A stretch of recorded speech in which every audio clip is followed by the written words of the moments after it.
மர்ம உறுப்பிலிருந்து ரீஹன் ஹபீஸா ஒரு துர்நாற்றம் வீச ஆரம்பிக்கும். மக்கள் எல்லாம் விரண்டு ஓடுவார்கள். மக்கள் எல்லாம் நாலாபுறங்களிலும் பதற ஆரம்பிப்பார்கள். நரகவாசிகள் அல்லாஹ்விடத்தில் பிரார்த்திப்பார்கள், யா அல்லாஹ், யா அல்லாஹ், எங்களுக்கு நரகம் என்பதாக நீ தீர்ப்பு கொடுத்து விட்டாய். அஹ்கமுல் ஹாக்கிமீன், நீதிபதிகளுக்கெல்லாம் உயர்ந்த நீதிபதி யா அல்லாஹ், நீ தீர்ப்பு கொடுத்து விட்டார். உனது தீர்ப்பிலே நாங்கள் எதிர்கேள்வி கேட்க முடியாது. எங்களுக்கு நரகமே என்றாலும் இந்த பாவிகளோடு எங்களை நீ நரகத்தில் போட்டு விடாதே யா அல்லாஹ். இந்த கேடுகெட்ட நாற்றத்தோடு எங்களை நரகத்தில் நீ தள்ளிவிடாதே யா அல்லாஹ். அவர்களையும் எங்களையும் நீ பிரித்து விடு யா அல்லாஹ் என்று நரகவாசிகள் புலம்பக்கூடிய நாள் அந்த நாள். நபித்தோழர்கள் கேட்டார்கள், யார் யா ரசூலல்லாஹ், நாளைக்கு மறுமையிலே மக்கள் எல்லாம் இவர்கள் எழுந்து வரும் பொழுது நாலாபுறங்களிலும் ஓட ஆரம்பிப்பார்கள்.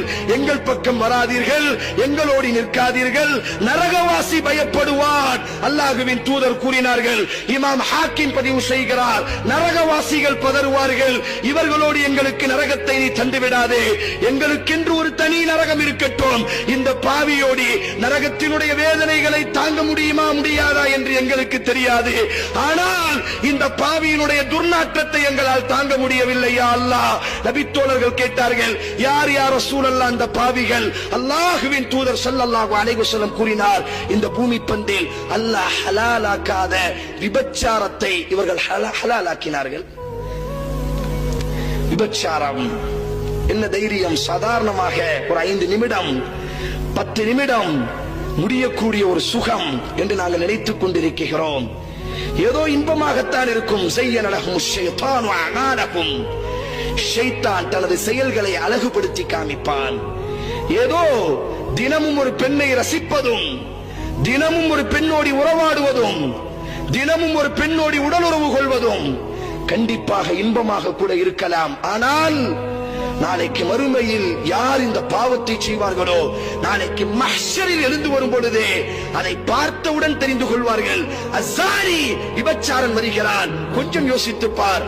நாளைக்கு என் நபி நிற்பார். நாளைக்கு எங்கள் நபி உருவாக்கிய அபூபக்கர், உமர், உஸ்மான் ரலியல்லாஹு தஆலா அன்ஹு, எங்களினுடைய தாய் ஹதீஜா, எங்களினுடைய தாய் ஆயிஷா, எங்களினுடைய தாய் மரியம் அலைஹிஸ்ஸலாத்து வஸ்ஸலாம், இவர்களுக்கு முன்னால் மக்கள் யார் இந்த விபச்சாரம் செய்வார்களோ, வானவர்கள் சொல்வார்கள், அல்லாஹ்வின் தூதரே, உங்கள் சமுதாயத்தை சார்ந்த விபச்சாரி இவன். விபச்சாரிய நீ விபச்சாரின்னு சொல்லி இன்னைக்கு சொன்னா எவ்வளவு கோபப்படுவான், எவ்வளவு கோபப்படுவான். விபச்சாரம் என்று சொன்னால், விபச்சாரி என்று சொன்னால் ஏதோ தொழிலுக்கு செய்வோம்